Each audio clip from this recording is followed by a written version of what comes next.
Hey folks, welcome back. So last time we took a look at the Doctor Who role-playing game 2nd edition starter set, and I kind of gave it a good slamming. I'm not sure how fair that was. Maybe I'm just kind of stuck in my ways with the 1st edition. That's, could be my subjective viewpoint, and I'm willing to accept that. But now we're going to look at the full 2nd edition rulebook, which I do own. And honestly, I don't regret owning either of these things, I think, and I'm hoping that by doing what I'm doing now and showing you these books from my perspective, that'll help you understand my point of view, whether it fits with yours. If you thought the previous edition was too fiddly with its traits and you prefer the idea of distinctions and simplified characters, then you'll love this. But if you're like me and you liked having lots of traits that distinguished humanoid characters from each other and companions from each other, then this won't be for you, perhaps. So that could be helpful too. We'll see what you think at the end of the video, but we'll just have a quick pass through this. Now, as per usual, I think there's a couple of adventures at the end of this, so we won't get too deep into that stuff to avoid spoilers and everything. We'll look at all the main key portions. Now, this was published in 2021, so it's been out for a little while. It's not super new. Got a nice picture of Jodie Whittaker here saying, let's get a shift on. So we're talking about the basics of the Doctor Who setting and a role-playing game. So in Doctor Who, the role-playing game, you play a role or character. You can be the Doctor or Sontaran Librarian, blah, blah, blah. They talk about the use of dice, game masters, adventures, staying alive, story points, saving the universe, and how to use this book. It tells you that purple boxes, just like in the starter set, are NPCs or villains. And these box outs in orange have additional game information or examples or rules. Some of these rules can be set aside, so they could be considered optional depending on how you want your game to flow. Then we use, of course, the metric system. It says all of the existing supplements for the original game are still relevant and conversion is incredibly easy. I don't know about incredibly easy, as I said. I would say, though, that it doesn't feel great in some circumstances, changing the characters over to the new method of using distinctions. But they do refer, actually, to some of the previous supplements. Like here, they use the example of Paternoster Investigations, which I can do a video on as well. So they talk here about why they decided to do a 2nd edition. So they say it's over 10 years old, the previous version, and has seen various new core rulebooks as the Doctor has regenerated, along with a host of supplements. Has won many awards. We thought it was time to regenerate the rules with the latest regeneration of the Doctor. There's a little less math, all those traits have gone. Instead, the focus is on the character's experiences, learning from what they do and encounter, and less on adding and subtracting numbers depending on the smallest of quirks. We think this will make your games easier to run and allow you to concentrate on telling a great Doctor Who story, plenty of action and drama. The rules are still completely compatible with the existing source books and rules, and you can find guides from converting them from 1st edition to 2nd in the appendix. Again, I'm questioning all of this, to be honest with you. To me, the traits were interesting. They weren't just, slight mathematical tweaks. They could have a major impact on the success or lack thereof of an action, and they would distinguish characters from each other in a granular enough way that it was fun, but not so much that it was overwhelming. I mean, it was still a far cry from any D&D 5e character sheet with numbers all over the place, or Pathfinder with feats everywhere. It was still straightforward. The traits were all gathered in one place in the main rulebook that you could look up very easily. It really was not a big deal to me to have those, but to remove them entirely, in contrast to me, is a big deal. Now, they have a nice sample of play here, which gives some ideas of basic tests. And then we have creating your characters. Now, this will be very similar procedurally to what we saw in the previous edition. You want to think about, just as before, what kind of game you want to play. Does somebody want to be the Doctor? What kind of table vibe do you want to have? Do you want to have a bit of horror? Do you want to have graphic violence? I mean, none of those things appear in the original series, but you can take it whatever direction you want. But you need to make sure that the table's okay with that. Then they give you some different typical options. So the Doctor and friends. So somebody will be the Doctor. Somebody will be companions that we already know. So you might be playing characters from a series from the past. You could be a Doctor with new companions. So it could still be, say, Jodie Whittaker or Peter Capaldi or whoever. But you have some new companions that you created yourselves. You've extended their adventures in a new direction. And they have a side note here about, dealing with the fact that not everybody can be the Doctor, which again, I think is worse in this edition because the Doctor has cool traits and the companions generally don't. Another option here they note is to play the Doctor and companions, but a new and unseen incarnation. You could also be a unit task force, which we saw in the unit sourcebook is quite a viable and interesting way to play. You could also be rogue time agents, just explorers, colonists, whatever. Lots of different ways to engage with the game, but I think it's called Doctor Who, for God's sake. Most people are going to want to have a Doctor in the game. So then we have some discussion about example characters, and we have some ongoing discussion of character creation in the orange boxes here. They talk a little bit about character concepts. So alien characters tend to have higher attributes and skills. If you want to play an alien character, there's a sidebar on that on page 50. So each character has a focus, which is kind of what makes them tick, and it's usually a single word that describes their drive, motivation, and passion. So they want you to come up with a single word that sums up your character's drives. So at its normal level, your focus provides you with two potential effects. So if you're using the focus positive elements in a situation, that gives you an extra die we need to roll for a task, and the focus is relevant. The focus flaw is for the focus's restrictions. So, for example, if you don't want to harm living creatures, then that'll affect you negatively in combat, for example. But if you engage with the flaw and stay in character, you'll get a story point. So it still can work out positively. So again, they work with some examples here to give you an idea of how that would work. And so your focus intensity could be normal, strong, or intense. So intensifying your focus should not be done lightly, and you should work with the game master to ensure that there's a good reason for the focus becoming more intense. So you start off with normal, and if you work with the bonus, you get an extra die and +1 story point on a flaw. If it's strong, you roll 2 dice, keep the best, then add that to the roll on a bonus. Get +2 story points on a flaw. If it's intense, you'll just add +6 to your roll straight up, and you'll get an additional experience per session, but it must be linked to your flaw. Then you can have some random personal background experience on the 6x6 table if you like. You'll create 2 experiences to represent the life your character had before their adventures began. One of these is personal experience, the other is a shared experience which connects you in some way to one of the other characters or to an important NPC. Then you will have, they talk a little bit more in detail about those different kinds of background experiences. And again, you can roll on this table and fill in the blanks to come up with those. Then we have the 6 attributes, which are the same as in the first edition. So we've got awareness, coordination, ingenuity, presence, resolve, strength, and then we have some sample quick characters. If you want a scientist, a journalist, an investigator, a soldier, or an athlete, that's quite handy. If you want a kind of archetype, and then, to build off from that to give you some base attributes to work with. You can also increase your attributes, and basically you need to be able to add them up, and they should come to 18. None should be higher than a 6 or lower than 1, unless you're superhuman or alien. You can also underbuy attributes and then use those for other things like skill points. And then we get into the skills themselves. So there's just 12 skills, which again, I think is fine. It works just as well in your 0 engine. And again, you have 18 points to allocate to your skills. So it's rare for a starting character to have a skill above 5, and no skill can be above 5 unless discussed in detail with the game master. So it should only be in the skill that reflects the character's profession, like if you're a professor or something. You can also have specializations, and if the specialization applies, you get a +2 bonus to the roll. Then we have a list of skills. So if you want to fill in skills quickly, again, if you are an expert in something, you can do 4 plus specialization, 3 plus specialization, then 3, 2, 2, 1, 1, professional, or a jack of all trades. So again, handy for quick builds. Yeah, they give some examples of specializations for each of the different skill areas.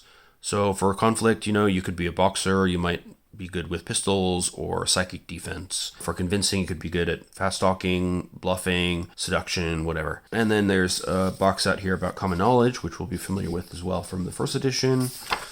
So again, more info about the skills, possible specializations. We've got Clara, the impossible girl. Yeah, now we have some more of Millie's character development here. And now we have distinctions. So not every character will have a distinction. You'll need to discuss what you have in mind with your game master. Of course, your character could be still part of the family and be a Silurian. So, basically there's a lot of sort of mother may I with the GM to develop a distinction if you want. I'm not super thrilled with that. Again, I think it's better just to have lists of things that mean something and are in the rules and you can choose them rather than having to make stuff up and hope your game master agrees. You just grab stuff that works from the trait list and just use it. And here's a little bit more justification of why the traits have gone away. So a lot of the time the actual traits could be role-played at the table, fear of spiders, selfish, blah, blah, blah, or they applied a bonus to a specific role. Instead of listing all these things with defined points, players are encouraged to add these quirks and traits to their character through RP, I guess. And the Game Master will reward playing in character with story points. Special traits that give you alien abilities or special powers can be created with distinctions. I think, it's tough though, because on the one hand, they're positioning the game as simple and fast to run because you don't have all these traits to refer to, even though that wasn't a big deal in the first place. But then they're telling you that you should be really good at improv and roleplay, and that's why we've taken all these things out. I don't think that's, again, good for accessibility. Not just for in terms of people who don't have much experience with RPGs, but also people who, for example, might be neurodivergent or have social anxiety. They should be allowed to play RPGs just as much as anybody else. But this game is assuming that you will roleplay your flaws and your traits, and therefore they don't need to be written down. Those players will lose out because whereas before they could point to the trait and say, well, I'm not really good at role-playing. I don't know how to make them sound cowardly, but it says cowardly here, so what does that do? And it would happen. Now that nuance of the character is just entirely gone if the player doesn't feel comfortable with RPing it. So again, there's an accessibility issue there. I'm not a big fan of that. I personally have, mental health issues, physical health issues, so I'm very sensitive to that kind of thing. I don't have problems with roleplay. I think it's one of the reasons I love role-playing games, of course, but I want these games to be accessible to everybody, and I think one of the ways to do that is to give people, rules that have narrative and mechanical impact that can be fallen back on when a character is not able to roleplay or is not comfortable roleplaying in a certain situation. And this game has taken that tool out of the toolbox. And like I said before in the starter box review, we end up with distinctions that just read like a list of traits. So the Silurian, very alien appearance, susceptible to the cold, natural armor -5, natural weapon, poison tongue, experience, increased attributes and skills. Sontarans, we've got very alien, probic vent, vulnerability, naturally tough. All of these, the bits that consist of the Sontaran distinction were all just traits in the original game. So all you've done is combine them into one thing that's now more specialized for that species, and is now none of those ingredients are available to other characters. That seems to me, again, a negative. Reduces the variety of characters. If you want to have some of these aspects, you've got to take the whole wad or nothing. Or you have to play Mother May I with the GM and see if they'll let you take a part of those distinctions if you want to have an actual mechanical effect of something on your character. Then we got the Time Lord generic package here. So they start with 8 story points, Time Lord distinction, so they can regenerate, telepathic, lonely. They're experienced, so they have better attributes and skills. You get 22 points of skills, ingenuity of 7 to start. But again, yes, does it take less space to write these? Sometimes, but they still have to be explained, and again, there's less granularity. There are different levels of Time Lord experience and power in the previous game, and now you just have Time Lords and you add other stuff to them to try and approximate that. And I don't like that loss of granularity and that loss of mechanical heft. Anyway, enough of that. So, and there's a talk about story points. So most start with 12, but for every distinction you have, you reduce it by 2. Time Lords typically will start with 8, as we saw. Then you do your finishing touches, so name, background. They give you 10 questions to ask to kind of flesh out your character's background.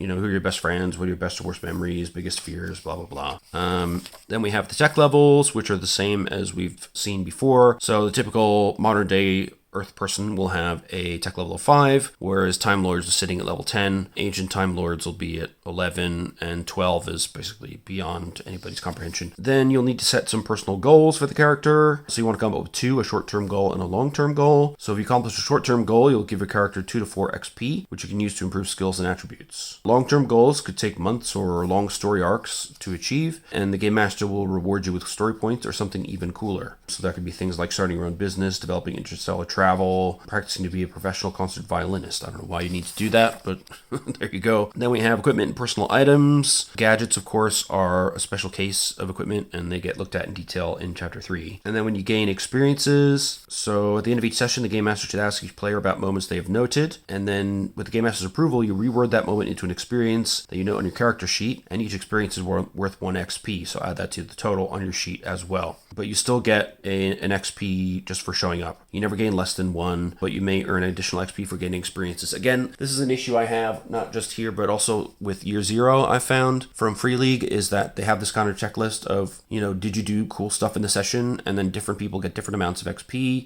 It adds pressure to be kind of hogging the spotlight to get more XP mechanically, and I'm not sure that's a great idea. I would prefer that, people stay pretty much on a level as far as XP, as long as they participated in a meaningful way. If they sat around on their phone the whole time, sure, dock them some XP. But if somebody was there, they were a team player, they worked together, but they just didn't happen to have some standout critical role type moment, that shouldn't be a factor. They should still get experience points. So again, that's a negative from me.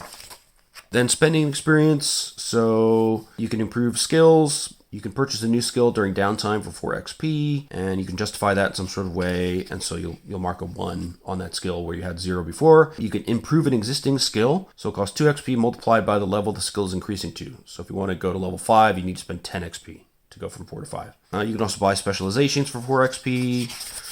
You can increase attributes, and they give you a nice summary here. So attributes during downtime, they cost quite a bit. So 5 plus the target level. Getting a gadget would be 4 plus 2 times the distinctions in the gadget. And then you could have max of 2 new specializations, max of 2 improved attributes. So there's some limits on this stuff as well. And you can also intensify your focus by spending XP. But with everything, they're saying, you need to justify it in the story. And the game master, again, is in a position of power here, saying that change your focus from normal to strong or from strong to intense. They have to agree with that and let you spend 4 XP. It's a little bit odd to me that the game seems to be going so narrative, yet the GM is basically doing GM fiat on almost everything. I didn't feel that was the case in the previous edition. I mean, the GM had a lot of power. It was a traditional game in that sense, but, because a lot of the distinctions between characters were made mechanically, you didn't have this issue of your personal character traits can only evolve when I say so. If there's a rule for something, then the game master has to follow it. And I think if there's one thing we should have learned from the story and narrative-based games of the last 10, 15 years, from Powered by the Apocalypse, Blades in the Dark, all that kind of stuff, is that giving the GM defined things they can do and restricting their power and giving the players more power is not necessarily a bad thing. And one of the ways that you can do that without diverging too much from the traditional framework is by just giving rules for things that players can use to say, well, whatever, I think my player's focus should be more intense now because of X. If you disagree, the book says I can still spend 4 XP and do it, but they don't give you that ability here. Everything requires game master agreement. That can be difficult unless you've got the right group. I'd rather see it in the rules where it can't be argued about. And that's just being realistic. I mean, a lot of role-playing groups, especially if you're running a new game or if they're coming from a system like D&D where, everything is combat focused and now we're talking about personal focus and development and blah, blah, blah. There's a lot of different things we'll have to get used to. It could lead to clashes in ideas, clashes in goals for the game. So, make sure that there's a rules framework in place that people can make sense of. First edition, it had some holes in it and it wasn't perfect, but it was still better in that respect to me than this version. So here we go. There's some more information here about, growing as a person, gaining group experience, all that kind of stuff. And then we move on. And here we are with sorting out fair play throughout the universe. This is about the basic rules of the game, which are pretty much similar to the first edition. Attribute plus skill plus 2d6 equals the result. You try to match or beat the difficulty of the task. So you try to pick the most appropriate attribute and the most appropriate skill. And if you have a specialization, you can add plus 2 for that if it applies. Then you roll 2d6, add them together, and add them to the totals of your skill plus attribute, and see if you beat the difficulty. They give some tips on which attribute or skill to use. They give some examples here, which is helpful. And then we've got the difficulty levels, which again are the same as the first edition, so really easy starts at 3. We go all the way up to inconceivable at 30. So close a rift in space and time with a chocolate bar wrapper. Climb the outside of a skyscraper in the rain. Shoot a small target in an adjacent room without looking. So, really difficult stuff. But it's good that they give you some examples and an easy to understand table so that the GM can have some idea of how to set reasonable difficulties. But what's different about this one, as we saw in the starter set, is that now, instead of the level of success being determined by how much you passed or failed to pass the difficulty roll, and you do a small calculation to determine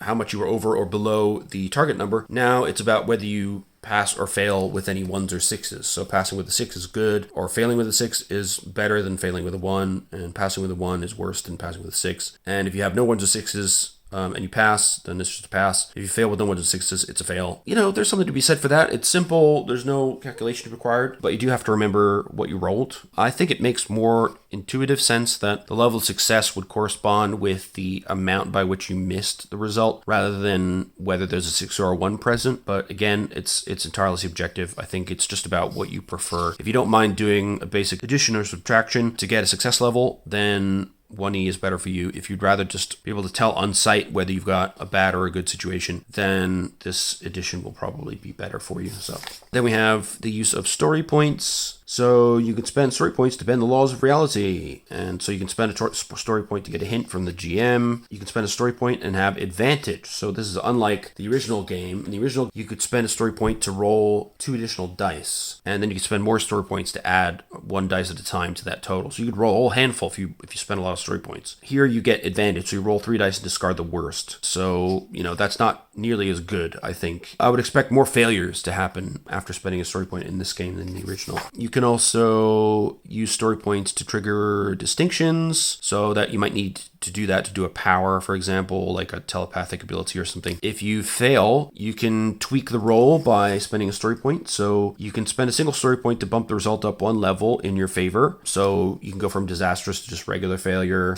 You can spend more than one story point to succeed from a horrific failure, but you can't bump a roll in your favor higher than a barely result. You're not going to get all the way from the bottom of the ladder of success all the way to the top. You can only, if you're at the bottom, you can only get as high as barely, which is, not a full success, basically. And villains also have story points, so you can get into kind of a bidding war, depending on how the GM plays it. Then they have some guidelines here about how many story points you should gain from different events. How many story points should you gain or spend from a dramatic turn of events, and they give you some guidelines here, so it's useful. So the rules usually mean that a character will only receive an injury when they've run out of story points, cannot avoid taking damage by spending points to bump up the results, as we saw above. However, players can accept the injury, possibly to gain story points for making things exciting. Injuries are usually removed between one adventure to the next, but if it's particularly severe, again decided by the game master, the injury and any effects would remain from adventure to adventure until it's properly healed. But you can also heal injuries in exchange for story points at suitably quiet moments, or if the character needs that extra boost before the climax when they get their second wind. So this can be handy in 2 or 3 part adventures where the characters have no downtime. Healing your injuries with story points can be done in 2 ways: restoring lost attribute points and ignoring conditions. They tell you how to do that here. You can also do something remarkable. Story points can allow you to bend the plot, manipulate the story. The unlikeliness of what you want to happen determines how many story points this costs. Could be anything.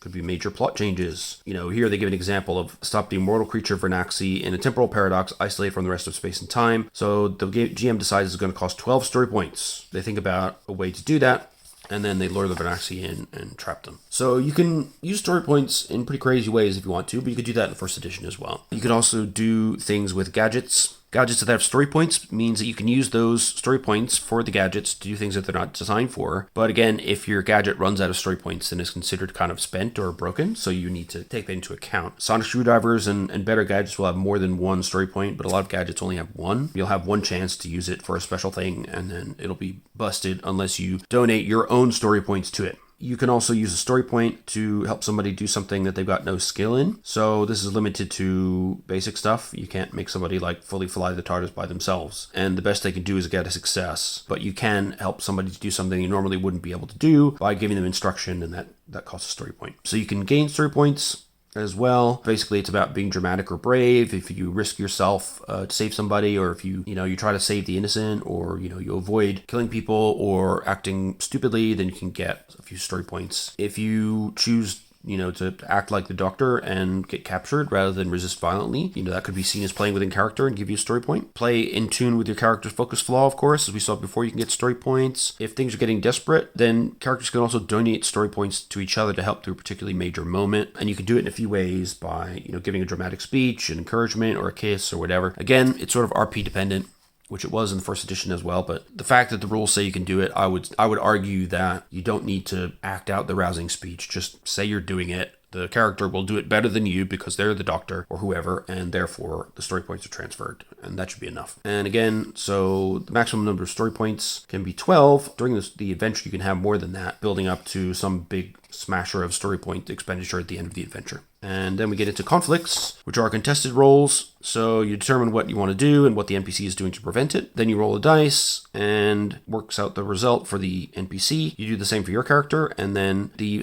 result of the antagonist roll is going to be a difficulty for your roll. So if you beat what they rolled, then you win. So if you have an advantage, however, maybe you have night vision goggles and it's dark outside and they can't see particularly well, then you would roll 3 dice and keep the best 2. So that gives you an advantage. And they might have a disadvantage as well, which would double the problem. So they would have to roll 3 and take the 2 worst values rather than the 2 top values. So you can also have multiple opponents. In that case, the game master chooses one of the adversaries to function as the leader. The leader makes the main roll and gets a +2 bonus for each of their troops with an appropriate supporting skill. So then you're kind of doing the opposed roll against the whole group of opponents by using the leader's skill as the main number and adding +2 for each helper. Then you have extended conflict. So this is where we get into the action rounds and fighting and stuff. So again, as in first edition, talkers go first, then movers, then doers who are performing an action, and fighters finally go last. So again, much in tune with the franchise. The game mechanically encourages you to talk things out, to run away, or to do something to stop a conflict before actually opening fire. Because by the time you can actually fight, everybody else will have had a chance to talk you down, or to run away, or to do something to stop you. So you'll be at disadvantage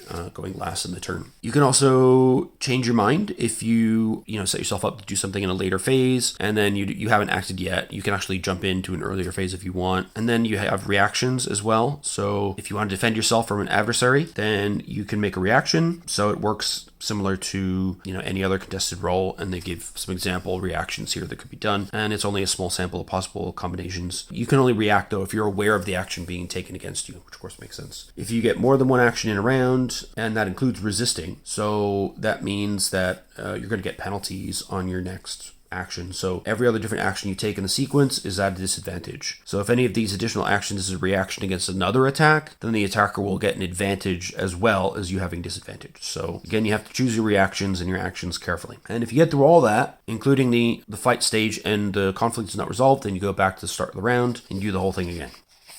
Then we have the extended conflict summary. So it's just 4 steps, very easy to understand. Losing a conflict will typically result in a couple of different things. When you could get physical injury or even death if it's a physical conflict. If it's a mental conflict, you might lose control of your actions or get knocked out or stunned. Social conflicts might lead to you losing respect or trust from other people. You could also get temporary reduction of one or more of your attributes, which is typically how damage is done. Making sure that you use story points strategically can help you to avoid some of those consequences. Part of the GM's job, of course, and I would say this applies to most games really nowadays, is that they should try and make failing interesting. If you lose a conflict, don't make it so that, oh, well, you're just dead. That's it. It's not very interesting. You could make it that the character is knocked out and captured by the Daleks, and now you've got to go on a horrible mission to rescue them while they're trying to escape and, help you get through their shield from the inside or something like that. Then it makes a better story. It's more fun. And I fully agree with that. Losing a physical conflict, that can be quite dangerous. So you usually want to use story points to get rid of that. Here we have some details about levels of injury. So we have, again, the numerical values of damage, which are represented in a tripartite format, as in the first edition of the game. S is for stun damage, which will knock you out. L is for lethal, which will just kill you straight up unless you spend a story point. And if a lethal weapon is used against big targets like vehicles or buildings, then you do 4/8/12 instead of 4/L/L or whatever it is. Then we have some details on close combat damage. You have some questions to ask yourself that can add to the damage. If the weapon is sharp, if it's heavy, if it's dangerous. And then there's a weapon damage table for some typical weapons, ranging from arrows and flintlock pistols and shotguns to sniper rifles, laser pistols, Dalek rays, and Jadoon blasters. Notice all the laser weapons basically are 4/L/L. But you can also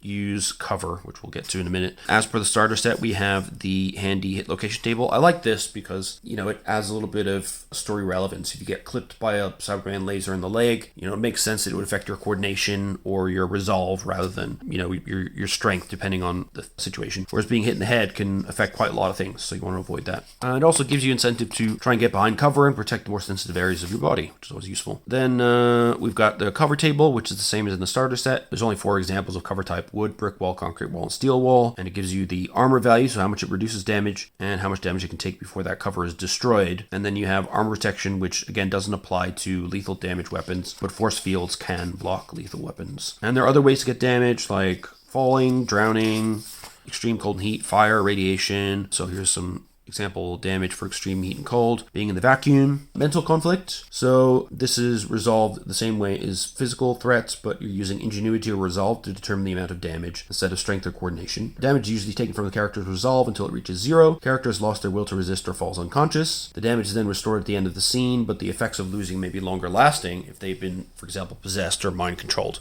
You can also get scared, so you try to keep your composure, with the difficulty of the roll determined by how scary the situation is. So they give some examples of that. They give some examples of being possessed. Then we have losing social conflict. So this is more about losing arguments or, being embarrassed or something like that. So for example, a disastrous result in an argument would mean that you'd given up for a while, concede defeat, and possibly even contemplate their side of the argument. So again, your attributes will take damage and reduce your character's attributes. But if your attribute reaches 0, your resolve usually, then you will have lost the conflict and you might be completely persuaded or humiliated by your opponent. Rarely you might gain a condition condition, depending on the type of social conflict. Then we've got healing and how that works. So a successful medicine test can treat an injury, restoring levels of attributes that have been lost. So you get 1 level restored for a barely, 2 for a success, 3 points for a brilliant. If the injuries are severe, the medic could be at a disadvantage, or if they're from a species they don't know about. And you can only do that kind of assistance once for each injury. So after that, you need to find another place to get them healed any further. So then you can also get conditions from your attributes hitting 0. So reaching 0 in attribute is bad, and you can get a condition from that. So for example, if you lose all your awareness, you could be dazed. Being 0 in strength could give you a condition simply called leg wound if it came from being shot in the leg. You could also have multiple conditions. And if you get a second condition, you're considered wounded. First condition is injured, then wounded, the second condition.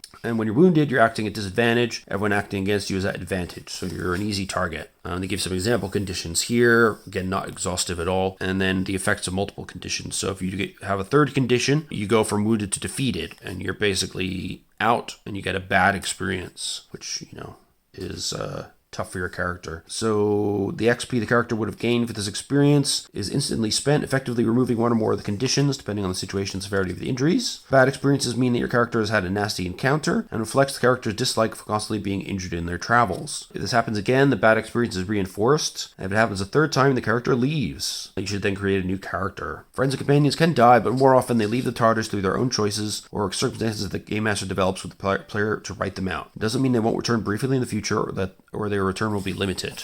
Then we have some info about movement. So we're talking about ranges, relative speeds, different kinds of characters, modifiers, difficulty, if you want to move through different types of terrain. So open road is easy at 6, or shower traffic is difficult at 18. Swamps, mountains, or ice are very difficult at 21, that kind of thing. Then we have the chase rules, which were again outlined in the starter set. And you can have conflict in chases as well. So you can try and shoot somebody if you're chasing somebody along, and they give you an example here of the Doctor and River Song running to chase after one of the deadly robot assassins of the Black Horizon, and they give some examples of that. So you can shoot at the vehicle and try to damage it, or you can try and damage the individual inside. Vehicles have an armor rating and hit capacity, so they work like forms of cover. So a motorcycle has no armor, hit capacity of 6, and goes fast. Just like the first game, vehicles are not really a big part of it. More exciting are things like spaceships and stuff, or gadgets that are more sort of Whovian, if you like. So then that's where we get into gadgets finally. Some gadgets will have just one distinction, some will have multiple distinctions. Characters can lose gadgets as well. Again, they suggest that a game master might remove a gadget just by fiat because it's being overused or misused. That again seems a bit questionable to me. You can use your XP to acquire a gadget, and it costs XP as well as reducing your maximum story point total. And they give the example of the sonic screwdriver, which is a powerful gadget and has 3 distinctions. So unlock, seal, scan, and transmit. But it also has a downside, and it can have 3 story points. So you can do things with the gadget that it hasn't done before if you use one of those story points, but it also reduces the character's maximum story point total. You can also cobble together wild nonsense with little jiggery pokery. So this is when you do a ingenuity plus technology roll, and you determine the difficulty based on the complexity of the technology you want to create. So these are temporary items, so they cost story points, and they don't cost XP. So the gadget lasts long enough for the adventure, then they blow up or run out of power or whatever, and that's it. So then we have example gadget distinctions: dematerialize, rematerialize, force field, reduces the success level of any attack by 2, and drains the power supply though. So after 5 consecutive attacks, usually the force field will be drained. You can extend it with story points. Scan lets you look inside stuff. Teleport lets you teleport. Transmit lets you send signals. Unlock and seal lets you unlock and seal things.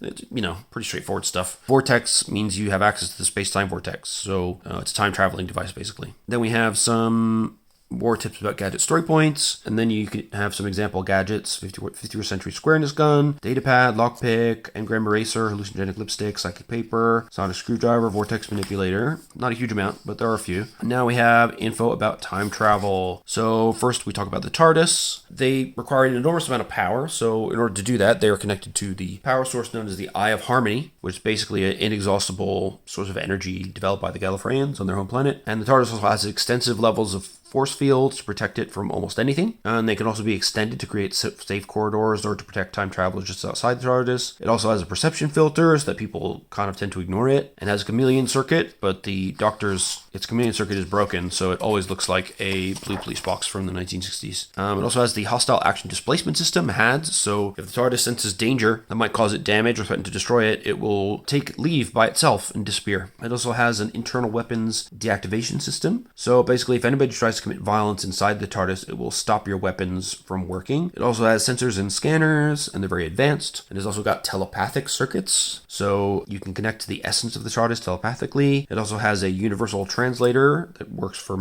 most of the time, except when the plot demands that it doesn't. And it has as much space as you like, so you can create all the comforts of home and create new rooms. It's got the basic rooms entered here: the control room, bedrooms, wardrobe room, library, medical facilities, big help on medicine rolls. Got the zero room, which is a place of perfect tranquility, secondary control room, laboratory and workshop stores, the pool room, the cloister, which is peaceful, and it also holds the cloister bell, which warns of impending danger. There's the energy room, finally, which is vast and draws its power from the Eye of Harmony. Aboard the TARDIS, you have equipment as well. Sonic screwdriver, the TARDIS toolkit, which is useful for repairs, obviously. Has a magnetic clamp, lasers, so it can be used as a weapon, but it does very little damage. It's mainly a welding tool. There's a pen torch, a universal detector, a neutron ram. This is mostly used for like microengineering to nudge, tiny little circuits or whatever. You got an influx booster stabilizer, so it can boost or stabilize the flux around any energy field, and it can also affect the electrical impulses in most forms of biological and mechanical life, stunning or confusing them momentarily. Also have the Stalos gyro, eliminates electromagnetic interference and mechanical vibration in systems under stress, and is good at detecting oncoming earthquakes. And there's a pocket watch, so that's your TARDIS toolkit. And the TARDIS also has a manual.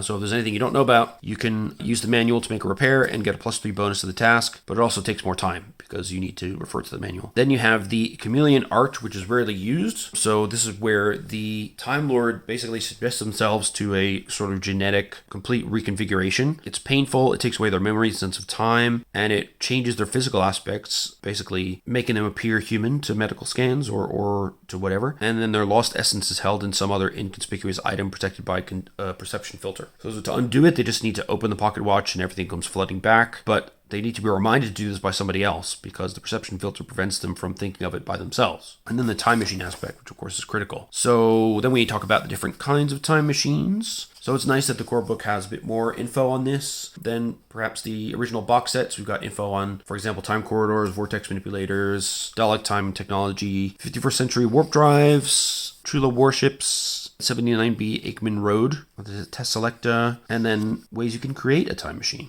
You can make time ships or you can make a TARDIS.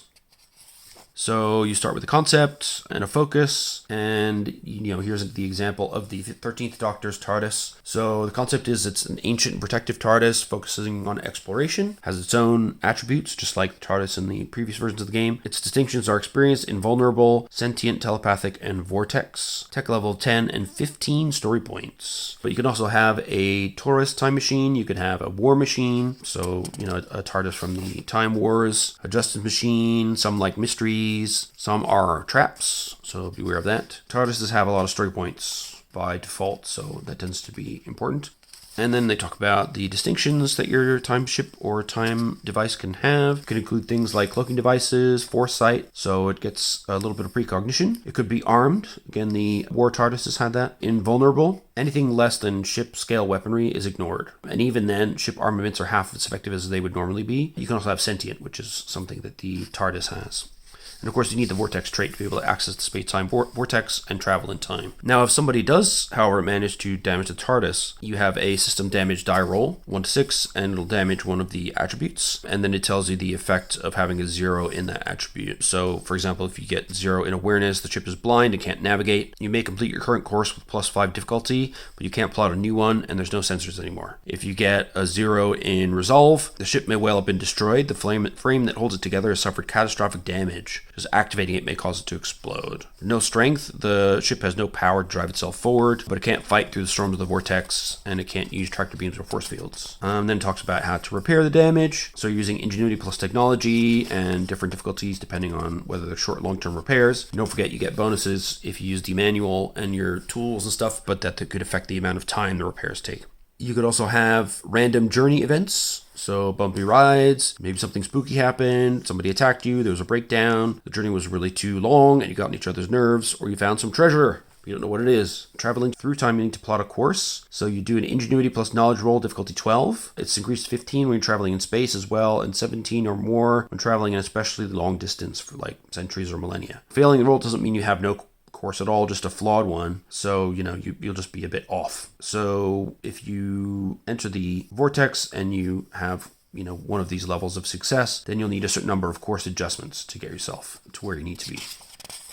Of course, there are vortex hazards as well. So each time a course adjustment is required, the operator must make a difficulty 12 awareness plus transport roll to notice you're going off course. Success allows you to make the adjustment, and then you use the ship's coordination plus transport, and success brings the ship back on course. Failure means the ship suffers 1 point of damage from the stress. And then you have some random hazards, as I said, for the vortex. We do violent storm, you could collide with something, there could be an incorporeal entity, a future shadow, a shadow of a dark future, a time eddy where the ship is becalmed, where you have to break back into the vortex again. Time lightning temporarily increases the strength of coordination in the ship by 1 point each, but all the crew suffers a point of damage each time a course correction or adjustment is failed. You can also enter temporal orbit. So basically, you remain securely in the vortex, but you're not kind of moving forward in time or backward in time. You're just kind of holding steady. You can also follow other time travelers using wake shadowing, but you'll need to make some rolls to see that you can spot them and follow them. If you are doing unprotected time travel, like with a vortex manipulator that you wear on your wrist, any damage that might be applied to you during the vortex travel will be applied to you instead of the ship. Then there's some maneuvers that you can do, like creating time loops, which can be quite difficult. It can be up to difficulty 30 for a whole planet. They give some reasonable guidelines for that stuff. Temporal breaches. So closing a breach requires an ingenuity plus technology roll depending on the size of the fissure, but tracking a breach across time to make sure you have all the fissures accounted for is much harder. Ingenuity plus science difficulty 20 to find the next one. So you can start a breach with just pumping enough power into vortex using a temporal vessel. So you just need to tell the game master how big a breach you want to make, but that can make a lot of people very angry and they'll come after you. You can also do a time ram. It's a calculated course that makes it part of the future that the two ships will collide. So that makes it basically impossible to escape when programmed correctly. So a collision often leads to both ships merging in some way or more likely obliterating one another. So it's a move for desperation. You can also have spatial overlap. So when the TARDIS materializes, if there's anything in the landing space, it adjusts course and lands a little to the side, and that does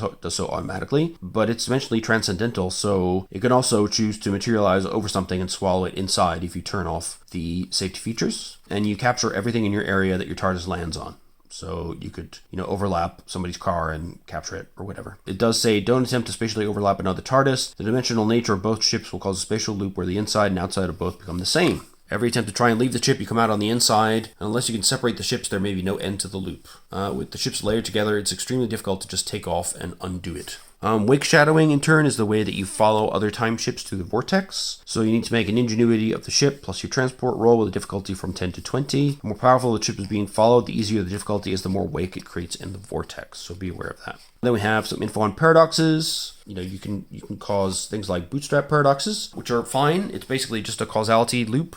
So if you've ever watched the show Dark, you'll know exactly what that means. This is where you have an object that doesn't effectively have a beginning or an end. It exists as a loop in time, and it doesn't inherently cause a paradox. It just exists in a weird way. So there's nothing inherently wrong with that. But it can be dangerous if you try to change that existence in some way. So within Doctor Who universe, we also have the Bolinovich limitation effect. So the more you try and go back and change your mistakes when traveling through time, the harder it is to do it. The more things you mess up, the harder that effect becomes, and the more the universe pushes back against you. The more you time travel, the more mistakes you make, the more you're stuck with the results of your mistakes. Out and out paradoxes are really, really bad. So that's when you go back and, kill your grandmother before he meets your grandfather, or kill your grandfather before he meets your grandmother, that kind of thing. So then causality doesn't make any sense. Space-time continuum reacts by screwing up the fabric of the entire universe and trying to start again. Fissures and fractures open across time until everything is gone. Monsters from outside time break into reality and consume anything in their path. Time periods crash together and the past and present become an unending now.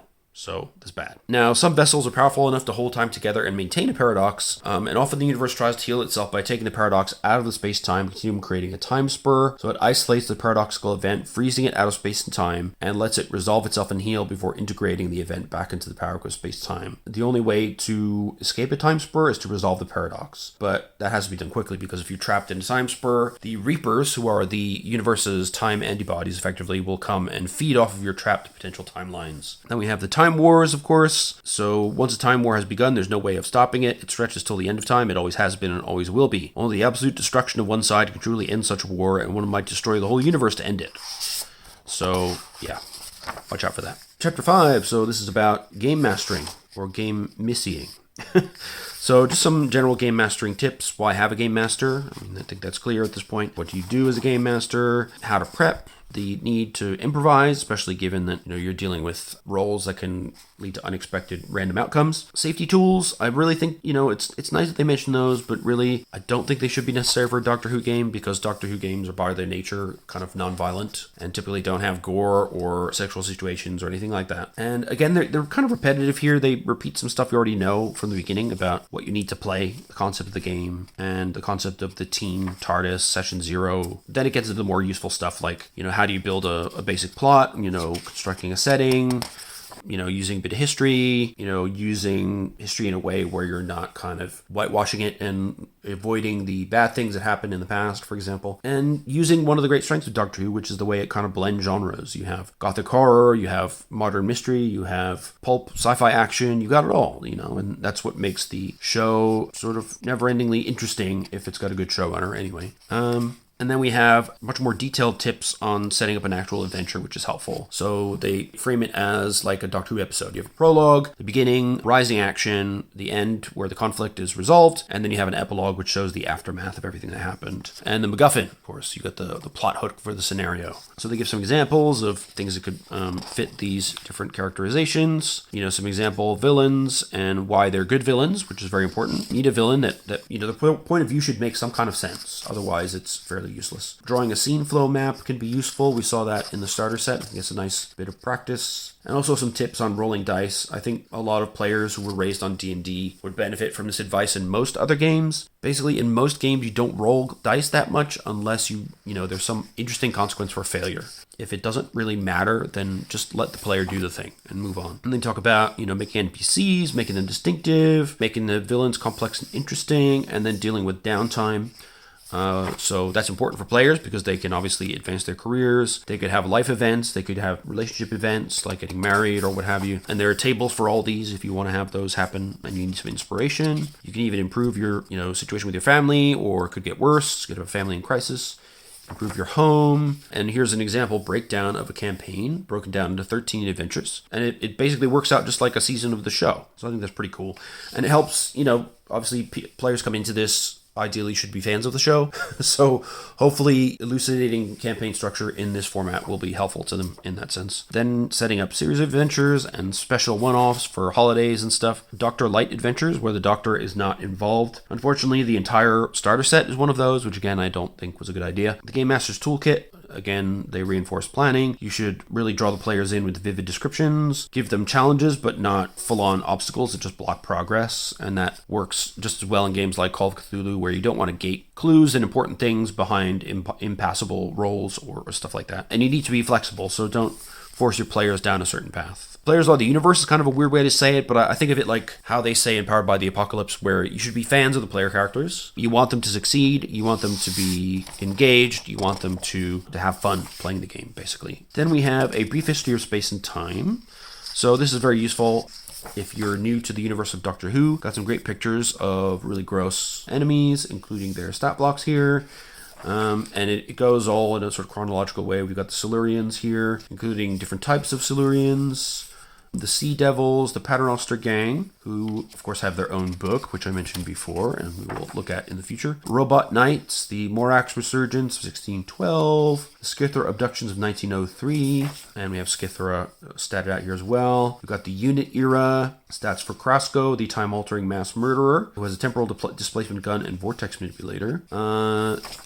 Then we've got some info about unit personnel, the Black Archive, Torchwood, Unit Case Files, the Yeti and the Great Intelligence, Autons and the Nestine Consciousness. Here's a Mark I Yeti. So it actually is a robot, even though it doesn't look that way. We have the Auton drones. So they're animated plastic foot soldiers. They are immune to small arms fire and reduce damage by 5. And the only way to stop them is to block the controlling signal from the Nestine Consciousness. And they also have a disintegration ray, like a Dalek. Then we've got some other adversaries like the Axons, They can shapeshift, and they can attack with tentacles or fire a lance of stored energy. Giant spider, that's super gross. Move right on from that. We've got Zygons, shapeshifting warriors. They can assume any form that they've synchronized with. They need to re-imprint every few hours or the target dies and his form can no longer be mimicked. They also have poisonous barbs in their palms that, again, do Dalek level lethal damage. We've got Slitheen, giant aliens armed with claws, but they can disguise themselves using compression fields. They have natural weapons of poison dart fingers and poisonous gas breath at close range. Then we've got some stuff about the future. So the Earth Empire in the 22nd century, future Earth, which could be Orphan 55 potentially, the end of the world, New Earth based in Galaxy M87, and the last humans in the year 100 trillion. So there you go. So really a pretty complete history. And then we have a focus on the Time Lords, obviously what happened in Gallifrey, which we won't go through in detail because we've done that before. We have the latest stats for the Master, who has an ingenuity of 10, by the way. His focus is the Doctor, which makes sense. Again, I want more here. I need more stuff. Why is he different from Jodie Whittaker? That doesn't tell me enough. But he does have a gadget. Tissue compression eliminator, so you can shrink stuff and leave behind toy-like dead bodies, basically. Tiny dead bodies of people. Info about the Time War and how the Doctor interfered to try and stop the conflict. And yeah, so we have some more information about key figures and characters. There are entities in the universe who exist in a layer of reality few mortals have the capacity to imagine. Occasionally, these beings come to the physical plane for entertainment or sport, and these are the Eternals. So there are a few of those. The Sisterhood of Karn. So they're some of the most powerful mystics in the universe and capable of seeing across space and time. The Daleks, of course, which are a classic nemesis for the Doctor and his companions. Seen their stats in the starter set as well, but just a little bit more fleshed out here. We've got Davros, of course, who's the originator of the Daleks, but he doesn't have a stat block, which is interesting. I would have thought he should have a stat block for himself. We have a Cyberman, another classic. They are the humanoid cyborg enemies, and they try to convert other people into cyborgs. And they are heavily armored, so they reduce damage by 10, susceptible to strong magnetic fields, and exposure to cold can be lethal, but only for Mondas Cybermen. Modern Cybermen can fly, it can discharge an electric blast from their grip. They also have a particle beam, which is usually fatal. Again, same damage as the Dalek beam. We've got Ice Warriors. So they have bio armor of strength 10, but they are weakened by heat and suffer a -2 penalty on all actions when temperature is above freezing, taking damage as the temperature rises higher. They also have a lethal sonic gun. Everybody kills you. Everyone wants to kill you in this game. Then we've got some info about Mars, the intelligent virus, the Flood, the Judoon as well, the Storm Cage Containment Facility, the most secure prison in space and time. Finally, stat blocks for the Judoon, 2 pages after they were introduced. Then we have the Kerblam Man, who is very scary looking. If you ask me, I would have had nightmares if I was a kid. Got some adventure hooks for him. Got Ravenous Space Feeder, the Pating. They're hardy little aliens able to survive in complete vacuum, and there's no known way to wound or kill them. So, yeah, more dangerous than they look. The Silence. I love these guys. So they are tall but instantly forgettable. So they can absorb electricity and fire it from their hands with lethal consequences. But they are memory proof. That's the main thing. They have a powerful ability to be instantly forgotten. So as soon as you look away from them, you forget that they were there. They can also plant hypnotic suggestions into a subject's mind and get a +3 to their roll when trying to implant. So they're really, really dangerous. And they got a really cool quirk in that they disappear from your memory so quickly. So you can really play on that for horror and creepiness in the storyline, which I love. I've got the Sontarans, who are classic warriors, but also can be friendly, as we've seen in the Paternoster crew. So here's a typical Sontaran. Their focus is glory. They got strong body armor, reduces damage by 5. They can reduce damage that gets through the armor by another 2. They're relentless, thorough, and fear nothing. Their rifle does 4/L/L, and they have a shock staff that does stun damage at every success level. Then we've got the Rutans, the Stenza, the Simcha, who have, I hate the way their faces look, just teeth everywhere. Some adventure hooks for them. Then we've got the Jarians. That's a really cool face. Too many eyeballs for my wife, though she wouldn't like that. They're telepathic witnesses. And the distinction is they're telepathic. What a surprise. But they're feared assassins, tall and intimidating species with bat-like ears, grayish-blue skin, tusks, and multiple sets of eyes. So they possess an eerie stillness and the ability to communicate telepathically, although this causes pain to many other species. So they can transmit into locations as silent as a chillless night and dispatch their target so quickly, so painlessly, that their skill became the stuff of legend and folklore. So there you go. And here we have the appendix. This is where you get the conversions from first to second. So concept and focus are new to second edition, so you have to do that from scratch. Attributes and skills are the same, except fighting and marksman have been merged into conflict. And the intuition skill is completely new. So to convert first to second, they say add up all the skill points you have and redistribute them as suits. That's not really a conversion, that's recreating the character. And the same with traits. So yeah, it says some of the traits were big deals, so for those they can be distinctions. If not, then get rid of them. But again, it's not the same character, really. Gadgets have lost their traits to be replaced by distinctions. So you can use the example gadgets provided or convert the traits to distinctions in the same way as a character. For your experiences, you need to pick some stuff that they've done in the past and make them into experiences and create short and long-term goals and recalculate your story points. So they say that it's super easy to convert, but it's really not. I mean, concept to focus you don't have. Attributes are the same. Skills are not the same to the point where you have to basically just redo them. Traits are gone, and you need to deal with distinctions, which are much less numerous. Gadget traits are gone, and again, you have distinctions, which are much less numerous. You have to create experiences from your previous adventures. You have to create personal goals, which didn't exist before. And then you have to recalculate story points. So you might as well just make the character from scratch. Anyway, so now we finally have a character sheet for the 13th Doctor. She's only got 3 story points, but she's got a 9 in ingenuity. She has no specialization in anything, but lots of good skill numbers. The concept is that she's the Doctor. Okay, not very exciting. Short-term goal, get through the day without anyone dying. Reasonable. Long-term goal, show every wonder of the universe to everyone.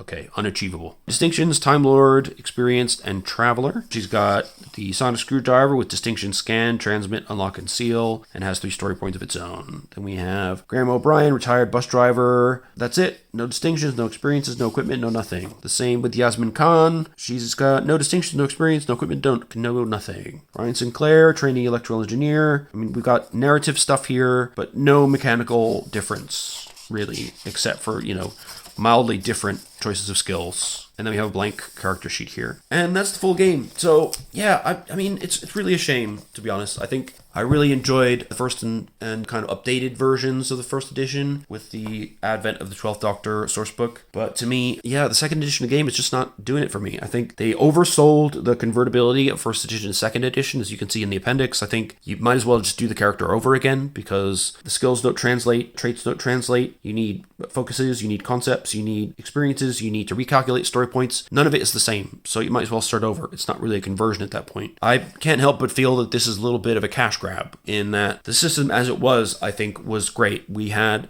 source books for every Doctor up until 12, but now the next source book that comes out will be under the new system. Does that mean they're going to go back and republish all the previous ones? Or are they going to expect us to hand convert everything from the previous ones? Which again would be a big pain in the butt considering the conversion process and how it works in practice. I don't know. I feel like they've done this just for the sake of it, and I don't agree with the need for it. I think they should have stuck with the game as it was in the 12th Doctor revision. They should have added a 13th Doctor source book and not regenerated the whole system. I don't like that they've created a starter set that has no playable Doctor in it. If somebody came to me and said, I'm going to do Doctor Who second edition, do you want to play? I would probably try it because I like the setting, but I would really work hard to try and convince them to go back an edition, unfortunately. So that's my feelings about Doctor Who, the role-playing game second edition. If they had kept the traits at least so that companions would have interesting things to say about themselves, then I would have been much more positively disposed. And I think the narrative additions here and there are nice, like the focuses and whatever. But asking players to roleplay all their traits out instead of actually having a mechanical basis for them to exist, it just leads to, in my experience, a lot more ways for groups to get into conflict about who or what should happen to their character in the scene, and it disincentivizes potentially problematic players from following the rules in spirit. If there's not a law written down to stop them from just saying, well, my character's going to do whatever's the best possible thing at all times, because with no distinctions to my name, why shouldn't I do that? I should just do,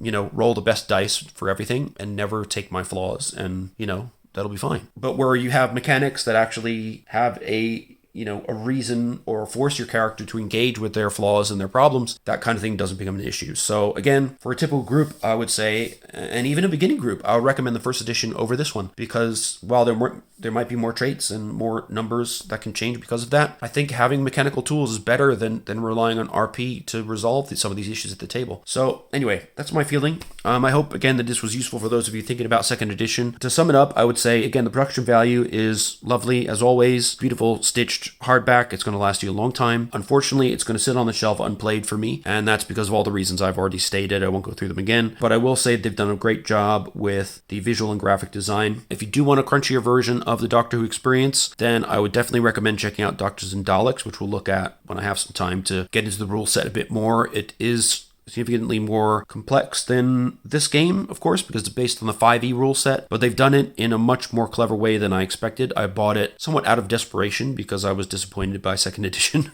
but I found it's actually quite good, so I will definitely be showing that off. I have the collector's set of the slipcase with all 3 books. But anyway, I hope that was useful. Let me know what you think. If you totally disagree with me, I'd love to hear your arguments. If I'm looking at things in the wrong way, I'm very willing to have my views challenged, and I would appreciate your comments and your thoughts and opinions down below. If you have any other advice about how to do some kind of mashup of second and first edition that combines the best of both, I'd like to hear that as well. Or if you got ideas on how to better convert things from first to second that doesn't lose their distinctiveness or require a complete character rebuild as the current process does, please let me know. And in the meantime, on your way out, if you feel like it, please hit the like and subscribe. It's just a personal motivator for me. I'm not going to monetize the channel. I'm not going to do any of that stuff. This is just for me to talk about games I like and hopefully spur discussion and help you guys spend your money in a way that, is most effective for you. I'm spending lots of my personal cash so that you don't have to. That's the goal. So let me know what you think, and I'll be back soon with more Doctor Who stuff. I'm going to do some nostalgia videos about some past systems that I still play. We're going to look at Age of Sigmar Soulbound, which I'm a big fan of recently, as well as Warhammer Fantasy Roleplay. I've got Octung Cthulhu stuff for you. I've got Traveler stuff for you. Loads and loads of things to look at in the future, so do look forward to that. And I will look at the rest of my Doctor Who books sprinkled throughout as we go through that other stuff as well. So do come back for more content like that in the future. And if there's anything in particular that you want to see from me as far as RPG content, do let me know, because it's quite possible it's on my shelf somewhere. I do have a lot of games. So on that note, hope you all are keeping well, and in the meantime, I shall see you soon. All right, take care, and bye-bye.